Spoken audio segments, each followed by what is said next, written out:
तो देखिए, अमेरिका और ईरान के बीच परमाणु कार्यक्रम को लेकर हुई बातचीत के बाद एक बार फिर से अंतर्राष्ट्रीय स्तर पर एक नई बहस शुरू हो गई है। अमेरिकी राष्ट्रपति डोनाल्ड ट्रंप ने दावा किया है कि ईरान अपने परमाणु ठिकानों की अंतर्राष्ट्रीय जांच के लिए तैयार हो गया है। ट्रंप ये कह रहे हैं कि अगर ऐसा होता है तो दुनिया को लंबे समय तक यह भरोसा मिलेगा कि ईरान का परमाणु कार्यक्रम हथियार निर्माण के लिए अब नहीं है। उन्होंने संकेत दिया है कि संयुक्त राष्ट्र की परमाणु निगरानी एजेंसी IAEA के अधिकारी जो हैं वो ईरान में दोबारा से तैनाती का रास्ता खोल सकता है इससे। हालांकि इस सब पूरे मामले पर ईरान का रुख अमेरिका के दावे से ठीक इतर दिखाई दे रहा है। ईरान की सरकारी समाचार एजेंसी के अनुसार विदेश मंत्रालय के प्रवक्ता इस्माइल बाघी ने स्पष्ट किया है कि IAEA के साथ सहयोग पहले से निर्धारित नियमों और समझौतों के जरिए जारी रहेगा। अब देखिए, उनका साफ तौर पर कहना है कि ईरान ने किसी भी नई व्यवस्था या अतिरिक्त प्रतिबद्धता पर सहमति नहीं दी है। दरअसल स्विट्जरलैंड में दोनों देशों के बीच लगभग 18 घंटे तक चली इस बातचीत के दौरान परमाणु मुद्दे पर कोई नई सहमति सामने नहीं आई है। यही कारण है कि अमेरिका और ईरान के बयानों में स्पष्ट अंतर दिखाई दे रहा है। अगर वार्ता के दूसरे महत्वपूर्ण पहलुओं की हम बात करें तो अमेरिका ने ईरान तेल पर लागू कुछ प्रतिबंधों में 60 दिनों तक अस्थायी ढील दी है। इससे बातचीत प्रक्रिया को आगे बढ़ाने की कोशिश के रूप में देखा भी जा रहा है। देखिए, परमाणु कार्यक्रम यूरेनियम जो इनरिच्ड यूरेनियम है और यूरेनियम भंडार जैसे सबसे संवेदनशील और जटिल मुद्दों पर अभी कोई अंतिम समाधान नहीं निकल पाया है। ईरान ने साफ तौर पर कहा है कि ये जो MOU साइन हुआ है इसके तहत 60 दिनों के भीतर आगे की बातचीत होगी कि किन किन चीजों पर सहमति बनेगी।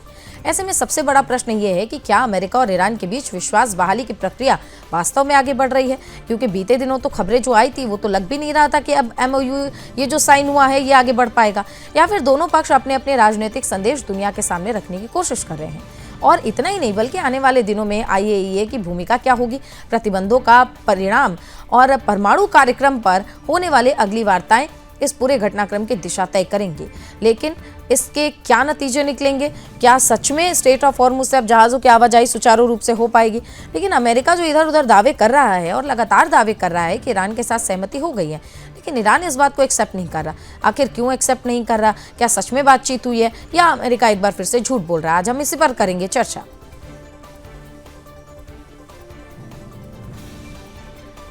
तो देखिए, परमाणु संकट के बीच में साफ तौर पर अमेरिका का कहना है कि ईरान को इनरिच्ड यूरेनियम हम नहीं रखने देंगे, इससे खतरा बढ़ेगा। अब कुल मिलाकर 3.67% यूरेनियम को इनरिच्ड करके ऊर्जा तैयार की जा सकती है, जिससे बिजली भी उत्पन्न की जाती है। लेकिन ईरान ने लगभग 60% जब यूरेनियम को इनरिच्ड कर लिया, उसके बाद से पूरी दुनिया में ये खबर फैली कि ईरान परमाणु हथियार बनाना चाहता है। अब इसको लेकर पूरे दुनिया के साथ साथ अब देखिए, इजराइल और लेबनान के बीच में जो इस वक्त स्थिति चल रही है, इसको लेकर भी ये जो वार्ता चल रही है स्विट्जरलैंड में, ये भी एक गहरा विवाद का कारण हो सकता है। अब 60% इनरिच्ड यूरेनियम के बाद इसको 90% तक कर लिया गया। उसके बाद ये तस्वीरें सामने आई कि अमेरिका ने कड़े रुख अपनाते हुए ये साफ तौर पर कह दिया है कि ईरान को परमाणु हथियार नहीं रखने देंगे, क्योंकि एक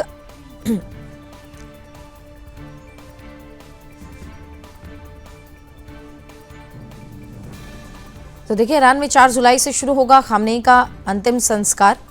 अमेरिका इजराइल वर्सेस ईरान के बीच में जो स्थिति है, ताज़ा रिपोर्ट हम आपको बता रहे हैं। UN के रिपोर्ट में लेबनान में पहली बार हवाई हमले नहीं दिखे हैं। अब इजराइल लगातार कह रहा है कि हम सैन्य कार्रवाई करते रहेंगे। ईरान ने अमेरिका से बातचीत का बचाव किया है और इजराइल लेबनान वार्ता में सैन्य और राजनीतिक मुद्दों पर चर्चा होने की बात कही गई है। अमेरिका ईरान बातचीत की निगरानी करेंगी 4 कमेटियां और निगरानी के बाद हल निकलेगा। देखिए, हॉर्मुज स्ट्रेट में जहाज़ों की आवाजाही भी बढ़ी है।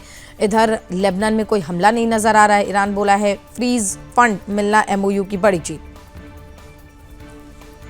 देखिए, 24 घंटे में बड़े अपडेट्स क्या है।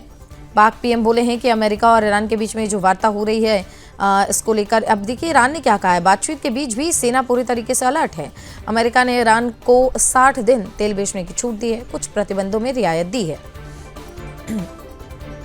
हॉर्मुज से तेल टैंकरों की आवाजाही एक बार फिर से बढ़ने लगी है, लेकिन तेल टैंकरों की आवाजाही बढ़ने का संकेत क्या ये शुभ माना जाए? ईरान के विदेश मंत्री अब्बास अरागची और संसद अध्यक्ष ओमान के लिए निकले हुए। देखिए, ओमान में हॉर्मुज स्ट्रेट के प्रतिबंध पर भी चर्चा होगी। तो अमेरिका और ईरान के बीच में ये जो डील हो रही है, लगातार डोनाल्ड ट्रंप कई बड़े दावे कर रहे हैं, लेकिन इन दावों में कितनी सच्चाई है? क्या अब हॉर्मुज़ स्ट्रेट से जो जहाज़ों की आवाजाही बढ़ी है ये एक शुभ संकेत माना जाए, या फिर ये कि जब तक इन दोनों के बीच में बातचीत चल रही है तब तक के लिए हम कह सकते हैं कि बस ये युद्ध रुका है और अमेरिका के साथ साथ ईरान ने भी थोड़ी सी ढील दी है?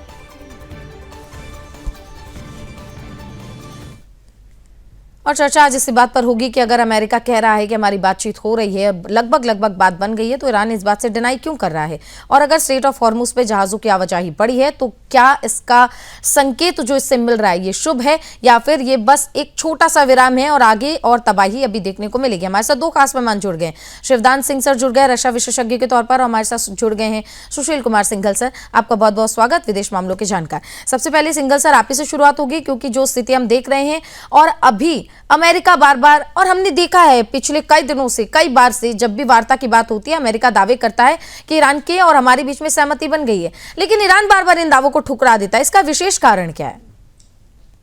देखिए, बात यह है कि प्रेसिडेंट ट्रंप का एक अपना तरीका है बातचीत करने का, और जो नेगोशिएशंस होते हैं उनको रन कर, वो विश्वास रखते हैं कि दूसरा जो साइड है उसको प्रेशर में रखे जाए और साथ साथ डिप्लोमेसी भी चले। तो वो सोचते हैं कि वो एक बहुत ही सक्सेसफुल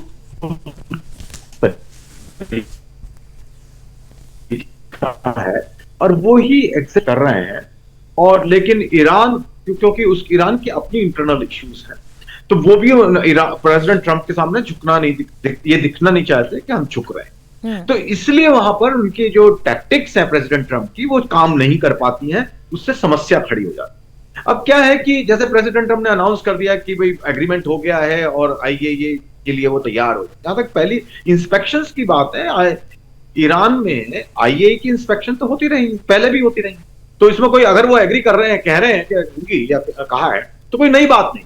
अब उसमें क्या है कि क्या उसमें क्या बातें होनी है, क्योंकि ये इंस्पेक्शंस 3-4 तरह की होती है। खास एक होती है कि भाई जो अनडिक्लेयर्ड साइट होती है कई बार न्यूक्लियर की, जहां पर काम कर रहे होते हैं, तो उस पर वो क्या उसकी परमिशन वो दे रहे हैं, या कंटिन्यूअस मॉनिटरिंग की वो परमिशन दे रहे हैं, या ये बिना बताए इंस्पेक्शन करने के लिए वो तैयार हो गए हैं, तो वो कंसेशन माने जाएंगे। और मुझे जो लग रहा है इनकी बातचीत जो है in general principle, in principle वो एग्रीमेंट, अंडरस्टैंडिंग हुई है कि भाई हम जो है इंस्पेक्शन अलाउ करेंगे, क्योंकि ईरान में इंस्पेक्शन आईएईए की पहले भी होती रही है, तो कोई नई बात नहीं है। लेकिन जो निटी-ग्रिटीज हैं वो अभी वर्कआउट नहीं है हुई हैं, और प्रेसिडेंट ट्रंप ने अपना अनाउंस कर दिया कि भाई वो ईरान तैयार हो गया है इंस्पेक्शन कराने के लिए, और ईरान कह रहा है कि नहीं हम तैयार नहीं हो। क्योंकि पॉइंट क्या है, प्रेसिडेंट ट्रंप कह रहे हैं ईरान तैयार हो गया, वो पहले से ही तैयार था उस बात के, लेकिन ईरान जो कह रहा है वो ये कह रहा है कि भाई अभी जो निटी-ग्रिटीज हैं वो अभी वर्कआउट नहीं हुई है, तो इसलिए हमारी कोई अभी अंडरस्टैंडिंग नहीं। तो लेकिन प्रेसिडेंट ट्रंप जो अपना प्रेशर डालने की कोशिश करते हैं, वो ये इसको बना रहे हैं कि भाई उनके, ताकि हम ये, अगर वो ईरान बना नहीं करता है तो इसका मतलब जो प्रेसिडेंट ट्रंप कर रहे हैं वो सही है कि मतलब वो सब तरह से तैयार हो गया, प्रेसिडेंट ट्रंप कल को कुछ और भी अनाउंस कर देंगे। तो ये वो जो है ये समस्या है प्रेसिडेंट ट्रंप के साथ डील करने में। और ईरान का भी क्या है कि उनकी इंटरनल पॉलिटिक्स बहुत जबरदस्त है, क्योंकि जो हार्ड लाइनर्स वो इसके अगेंस्ट, तो वो जो है जब तक ईरान ये नहीं दिखा पाएगा, ईरान की लीडरशिप, कि भाई हमको इसके रिटर्न में क्या मिल रहा है जो हम तैयार हो रहे हैं, तब तक वो उसको क्लोज नहीं करना चाहेंगे, नहीं तो उनकी पोजीशन वहां पे खराब होगी। हार्डलाइनर जो है, और उनके सुप्रीम लीडर से अप्रूवल चाहिए उनको हर चीज का, तो सुप्रीम लीडर ने अप्रूव किया ही नहीं, तो कल तो बातचीत हुई है। तो वो इसलिए ऑफिशियली कोई भी वो मानने को तैयार नहीं होगी, और प्रेसिडेंट ट्रंप अपने तरीके से उसको जो है इंटरप्रेट करते रहते हैं। तो इसलिए जो है प्रेसिडेंट ट्रंप जो कह रहे हैं वो भी एक तरह से सही कह रहे हैं, ईरान जो कह रहा है वो भी सही कह रहा है, लेकिन ये प्रीमैच्योर अनाउंसमेंट किया जा रहा है प्रेसिडेंट ट्रंप, क्योंकि वो नॉर्मली करते रहते हैं। लेकिन सिंघल सर, ये जो प्रीमैच्योर अनाउंसमेंट है, इस दुनिया की नजर टिकी हुई है इस मीटिंग पर, और प्रीमैच्योर अनाउंसमेंट से कहीं ना कहीं थोड़ी सी उम्मीद जगती है, लेकिन अगले ही क्षण ये उम्मीद ढाई भी जाती है। तो इसीलिए वही बात मैं आपसे कह रहा हूं कि प्रेसिडेंट ट्रंप क्या कर रहे हैं कि कोर्सिव डिप्लोमेसी, प्रेशर का इस्तेमाल करने की कोशिश कर रहे हैं, जो उनका तरीका है, क्योंकि आप ये पहली बार नहीं कर रहे हैं, वो हमेशा यही करते हैं। जब भी कोई बातचीत हो रही होती है उसमें पहले से अनाउंस कर देते हैं कि ये हो गया, और उसके बाद में वो बैक ट्रैक करते हैं, क्योंकि दूसरी साइड उसके लिए बातचीत ही नहीं हुई। तो एग्जैक्टली वो यही टैक्टिक यहाँ पर लगा रहे हैं दुनिया। अब लोग जो है समझने लगे मेरे विचार से कि ये प्रेसिडेंट ट्रम्प क्या करते हैं। ठीक है, प्रेसिडेंट ट्रम्प का बिल्कुल बिल्कुल यही उनका अंदाज रहा है और इसी वजह से कहीं ना कहीं विश्वास में थोड़ी कमी है। शिवदान सर आपके पास आ रहे हैं। स्ट्रेट ऑफ हॉर्मुज में आपने देखा कि अब जहाजों की थोड़ी बहुत आवाजाही बढ़ी है, इधर बातचीत भी सफल नहीं हो रही है, लेकिन बातचीत कई दिनों से चल भी रही है। इजराइल इस पूरे मुद्दे से बिल्कुल अलग नजर आ रहा है, अलग थलग नजर आ रहा है। जेडी वेंस ने खुद कह दिया कि आप पूरी दुनिया में बिल्कुल अलग थलग पड़े हुए हैं। और हॉर्मुज स्ट्रेट पे ये जो आवाजाही बढ़ी है, क्या यही हम मान सकते हैं कि ये जो मीटिंग चल रही है, ये जो वार्ता चल रही है, इसकी सफलता है? देखिए, मैं इस बात का जो मेन वो चीज बताना चाहता हूं कि इस बातचीत सबसे पहली बात है कि इजराइल का मुद्दा जो है अभी सुलझाया नहीं गया है।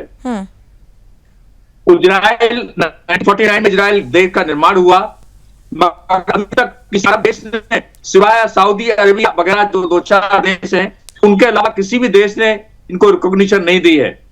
और ईरान जो है इजराइल का सबसे बड़ा शत्रु है। ईरान पूरी तरह से इजराइल को समाप्त करना चाहता है दुनिया के मैप से। और जो हिजबुल्लाह जो संगठन है वो सब ईरान के तैयार किए हुए हैं और उनका उद्देश्य केवल ये कि इजराइल का समापना। तो इसलिए इस युद्ध में जो अशांति बार बार फैल रही है वो इसलिए फैल रही है कि हिजबुल्लाह पर कोई कंट्रोल नहीं है और बैकडोर से ईरान जो है हिजबुल्लाह को सपोर्ट कर रहा है और वही हिजबुल्लाह इजराइल पर हमले कर रहा है, इस कारण इजराइल को जब उसका जवाब देना पड़ता है। दो परमाणु ऊर्जा के ऊपर मैं बात करना चाहता हूं। विश्व के अंदर डबल स्टैंडर्ड दोहरी राजनीति चल रही है। आप बताइए, पाकिस्तान के अंदर परमाणु बम रखने की इजाजत दी गई है उसको, बिल्कुल परमाणु बम रखने की, और ऐसे बगैर आईईए परमिशन के अपने देशों में परमाणु बम तैयार कर लिए हैं। इन बातों को देख ईरान के जो हार्डलाइनर्स हैं वो ये कहते हैं कि यदि हमसे क्यों अमेरिका इतनी शक्ति कर रहा है परमाणु ऊर्जा के ऊपर, जबकि उसका जो देश पाकिस्तान जो खास देश है उसने क्यों एटम बम बनाया है और परमाणु और ईरान का। इसलिए ईरान के जो हार्डलाइनर हैं वो भी परमाणु बम बनाना चाहते हैं और वो चाहते हैं कि यदि जैसे कि इजराइल शक्ति के ऊपर उभरा है तो वो ईरान के लोग, ये जो हार्डलाइनर ये महसूस करते हैं कि यदि आवश्यकता पड़ेगी तो हम इस परमाणु महाशक्ति परमाणु बम है इसके जोर पर इसके कारण हमारी सुरक्षा और निश्चित होगी। तो इसलिए ये ईरान जो है परमाणु ऊर्जा के ऊपर एग्री नहीं हो पा रहा है और अमेरिका जो राजनीति अमेरिका ने अपना रखी है परमाणु ऊर्जा के ऊपर, उसके कारण तो इसलिए अमेरिका जो है एक सुपर पावर जो कहलाती है उसको ऐसी दोहरी राजनीति करने से ये इस वक्त चारों तरफ फैली हुई है।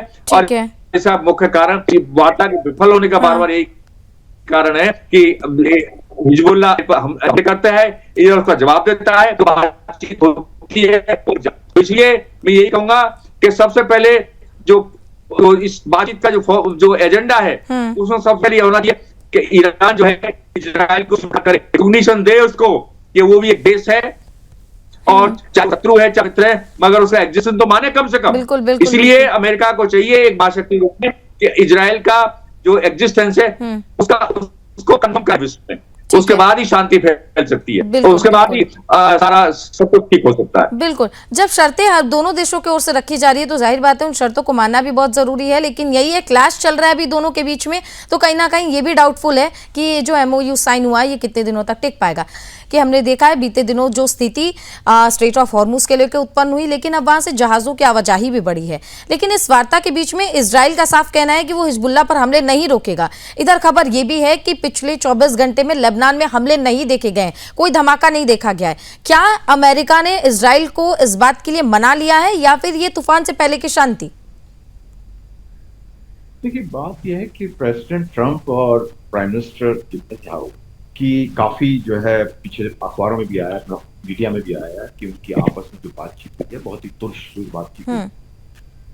और जो है जेडी वैंस जो वाइस प्रेसिडेंट है वहां, उन्होंने भी इजराइल को मेरे ख्याल से कुछ खुशियां भी दी, इस तरह की लैंग्वेज का इस्तेमाल किया, क्लियरली कुछ प्रेशर उन्होंने बिल्डअप किया नेतन्याहू के। और नेतन्याहू को आई थिंक थोड़ा उनको बैक डाउन करना पड़ा है, क्योंकि अभी जितना भी वो कहें अमेरिका का सपोर्ट उनको बहुत जरूरी है। उनकी लॉबी बहुत स्ट्रांग है, लेकिन उनको अमेरिकन प्रेसिडेंट का सपोर्ट उनको चाहिए, क्योंकि वो कुछ भी कहें अल्टीमेटली जो यूएस का जो रियल फ्रेंड है मिडिल ईस्ट केवल यूएसए है जो उनको सपोर्ट करता है फाइनेंशियली या इवन मिलिट्री के तौर पे। हर तरह से वो डिप्लोमेटिक हर तरह से सब प्रेसिडेंट जो अमेरिका यूएस करता है उनको, तो वो उनका साथ ना चाहते हुए भी छोड़ नहीं सकते, क्योंकि उनकी आवश्यकता है। आगे फ्यूचर में क्या होगा वो अलग बात है, लेकिन इस वक्त उसको आवश्यकता है। तो वो जिस तरह का, क्योंकि प्रेसिडेंट ट्रंप कीन है, बहुत साफ दिख रहा है कि ईरान की जो डील बातचीत चल रही है वो डिरेल ना हो, कि उनको ये डील चाहिए क्योंकि वो अब युद्ध नहीं करना चाहते, बहुत साफ। तो वो, और उनको मालूम है कि प्राइम मिनिस्टर नेतन्याहू इसके लिए बहुत ज्यादा कीन नहीं है, क्योंकि जो उनके उद्देश्य हैं वो उनको पूरे होते हुए नजर नहीं आ रहे इसराइल के पर से। तो वो कोशिश कर रहे हैं कि जब भी मौका लगे उसको वो उसके लिए अड़चने वो पैदा कर दें। तो अभी पीछे जो अब्दुल्ला और उनकी बातचीत भी हुई है पहली बार मेरे ख्याल से, कि जो है उसमें आया अखबारों में कि इनकी बातचीत हुई है, एक दूसरे पर हमले नहीं करेंगे। तो लेकिन साथ साथ जो इजराइल के प्रधानमंत्री नेतन्याहू वो अपनी डोमेस्टिक ऑडियंस को और सबको ये दिखाना चाहते हैं कि अमेरिका के प्रेशर के बावजूद वो जो वो चाहते हैं वो करेंगे। तो इसीलिए वो बड़ा धमकी देते रहते हैं कि मैं जो है अभी हमले नहीं रोकूंगा, लेकिन एक्चुअल में उन्होंने रोक दिए। और साथ ये भी धमकी दे रहे हैं कि मैं सदर्न लेबनान से वापस नहीं निकलूंगा। तो उन जो है वो मान रहे हैं, जो राष्ट्रपति ट्रंप उनको बोल रहे हैं करने के लिए, लेकिन पब्लिकली वो उसको नहीं मान रहे। तो ये उनका जो है पोजिशनिंग इस तरह से कर रहे हैं, और उनकी एक बार्गेनिंग चिप कि वो इस तरह से दिखा करके प्रेसिडेंट ट्रंप को प्रेशर में रख रहे हैं कि जो उनकी रिक्वायरमेंट है, उनकी जो शर्तें हैं ईरान से डील के बारे में, वो उनको भी ध्यान में रखा जाए। तो ये मेरे ख्याल से शेयरिंग हो रही है दोनों तरफ। ठीक है, प्रेसिडेंट ट्रंप की तरफ, ठीक है, क्योंकि सिंगल सर बीते दिनों इसी बात को लेकर चर्चा हो रही थी, अमेरिका और ईरान के बीच में समझौता हो रहा है, इजराइल इसमें कहीं शामिल नहीं है। लेकिन अब जो तस्वीरें आ रही हैं कहीं ना कहीं लग रहा है कि प्रत्यक्ष या परोक्ष रूप से इजराइल अमेरिका का साथ दे रहा है। शिवदान सर, आपका क्या इस पर कहना होगा? अभी लेबनान में हमले रुके हुए हैं, क्या हम ये मानकर चले कि इस वार्ता का ये फायदा हुआ है कि लेबनान पर, हिजबुल्लाह पर इस वक्त इजराइल ने हमले रोक दिए हैं? देखिए, ऐसा है कि ईरान ने हिजबुल्लाह पर अपना नियंत्रण किया है, और अब ईरान भी अपनी जो उसका डिस्ट्रक्शन हुआ है, उसके देश में जो विनाश हुआ है इशू के कारण, उस कारण ईरान भी चाहता है कि अब उस देश के अंदर विनाश ना हो, और उसके जो इंफ्रास्ट्रक्चर है, जो उसका आधारभूत ढांचा है ईरान में, जो ऑयल है, ऑयल सप्लाई का जो उसका जो बेसिक जो ईरान में जो इनपुट जो आता है, जो उसका एक्सचेंजर में जो पैसा आता है, वो केवल ऑयल के निर्यात से आता है, ऑयल एक्सपोर्ट से आता है। तो ये युद्ध समाप्त होगा तो इससे उसका ईरान का जो ऑयल एक्सपोर्ट रिज्यूम होगा, और ईरान में जो फंड एक्सचेंज आएगा, और ईरान की माली हालत सुधरेगी। तो इनकी इस वक्त माली हालत भी खराब हो चुकी है युद्ध के कारण, और उसका इतने दिन से जब से लड़ाई चल रही है, उसका जो ऑयल सप्लाई है विदेशों में वो बंद हुई पड़ी है। तो इसकी वजह से ईरान में जो है काफी जो आर्थिक संकट है, इस आर्थिक संकट से निपटने का उसको एक ही नतीजा नजर आता है, और उसको पता लग गया है कि जब तक हिजबुल्लाह एक्टिव रहेगा, इजराइल उसको हमले करता रहेगा, और ये वार्ता विफल होती रहेंगी। तो इसलिए पिछले समय से हिजबुल्लाह अभी शांत हो गया है, और रिस्पॉन्स में इजराइल ने भी अपना उस पर काउंटर अटैक करने बंद कर दिए हैं। तो यदि हिजबुल्लाह पर कंट्रोल हो जाएगा तो इजराइल ऑटोमेटिकली कंट्रोल में आ जाएगा। जैसे हमास को समाप्त करने के बाद वो टोटली गाजा की तरफ। लेकिन शिवदान सर, इससे अस्तित्व पर खतरा तो बना रहेगा। इजराइल का तो सबसे बड़ा प्रॉब्लम यही था कि बार बार उस पर हमले हो रहे हैं। अब इजराइल चाहता है कि एक परमानेंट सॉल्यूशन निकले। देखिए, इस हमेशा युद्ध की 1949 से इजराइल का प्रयास यही रहा है कि उसको विश्व में रिकॉग्निशन मिले, और इतने भी जो नेबी देश के वो कम से कम उसको रिकॉग्नाइज तो करें कि इजराइल भी कोई देश है। क्योंकि अब तक यही महसूस कर रहे हैं सारे जो उसके दुश्मन देश इजराइल के, जब भी मौका मिले इजराइल को समाप्त। ईरान का बनाने का उद्देश्य केवल ये है कि हार्डलाइनर ये चाहते हैं कि यदि उनके पास एक दिन एटम बम आ जाता है, तो यदि युद्ध होता है इजराइल से, तो युद्ध को इजराइल के ऊपर एटम बम का प्रहार करके इजराइल को खत्म कर दिया जाए, तो एक्चुअली पूरी यहूदी कम्युनिटी को 1949 में पूरे देशों से पूरे यहूदियों प्रताड़ित करके बाहर निकाला गया, जो बाद में जाकर इजराइल के रूप में उन्होंने एक देश स्थापित और अपनी तरक्की की। तो इसलिए इजराइल अपनी एग्जिस्टेंस की लड़ाई लड़ रहा है, और ये जब तक पूरी संयुक्त राष्ट्र संघ को इस वक्त रिकॉग्निशन लेना चाहिए, एक देश के रूप में और अमेरिका, रूस, इनको भी प्रयास करिए कि इजराइल को जो है उसकी जो एग्जिस्टेंस है उसको स्थापित किया जाए, जिससे एक इजराइल को महसूस हो वहां के लोगों को कि वो भी इसमें एग्जिस्ट करते हैं। और ईरान और उसके जो दूसरे दुश्मन देश हैं, यदि वो मानेंगे हो चुकी है तो वो ऐसे ठीक है, यही स्थिति बार बार चिंता का विषय बनती है और चिंता का कारण भी बनती है, क्योंकि अमेरिका कुछ कहता है, इधर ईरान कुछ कह रहा है। लेकिन कहीं ना कहीं अगर हम देखें तो ये परोक्ष नहीं लेकिन प्रत्यक्ष रूप से अगर हम देखें तो अब बातचीत जो आगे बढ़ रही है, कहीं ना कहीं दुनिया में स्थिरता लाने की दिशा में एक अहम कदम माना जा रहा है। आप दोनों मेहमान हमारे साथ जुड़े, अपना कीमती समय दिया। शिवदान सर आपका भी और सुशील सर आपका भी बहुत बहुत धन्यवाद। चर्चा फिलहाल के लिए बस इतना ही। आप बने रहिए सुदर्शन न्यूज के साथ। नमस्कार।